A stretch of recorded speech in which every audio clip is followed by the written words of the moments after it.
Trump, Bruce LeVell. Bruce, we had to have you back because this really kind of took off yesterday, no pun intended, about Delta.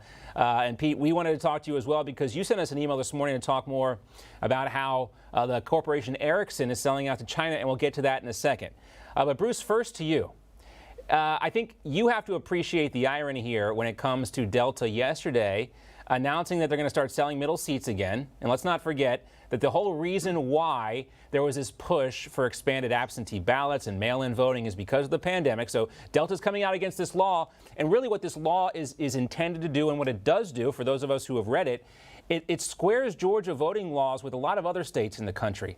And a lot of this was made about the fact that you couldn't be handing out Coca-Cola to people in line is not true. It's the same rules they have in a lot of other states. Once you get close to the actual poll, you're not allowed to be influenced by anyone who is not a nonpartisan poll worker here. So a lot about this. But obviously, I don't think these CEOs have actually read the law itself. No, they haven't. And John, thanks for having me again. You know, I hope the Delta CEOs are listening out here. Listen to my words very carefully. I'm a CEO also here in the great state of Georgia. Focus on getting your airlines at full capacity, get the passengers safe to their destinations, make sure everyone is comfortable, get your revenue stream back up on your great airline. Focus on the business at hand of transporting people.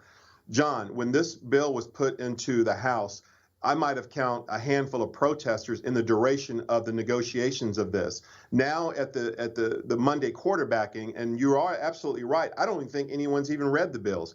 Now, I'm a former chairman of the GOP here in Georgia. I'm going to put my GOP hat on for a second for the viewers. The reason why you have that, you can't have all this solicitation coming up in the lines while you're standing in line. And this has been going on both sides, John, in all fairness.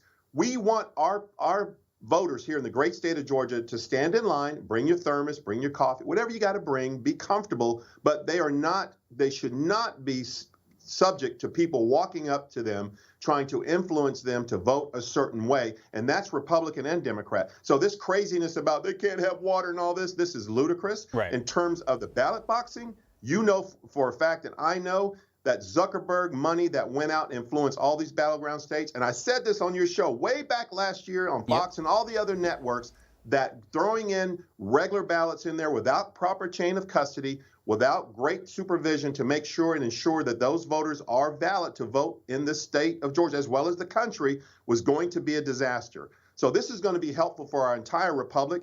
The CEOs need to concentrate on the business of their business and stop the pandering, because they're already bleeding, John. You know, you can't service a debt service with a half-empty plane for over a year and expect to be profitable. Well, don't forget Focus on the people. You know, all American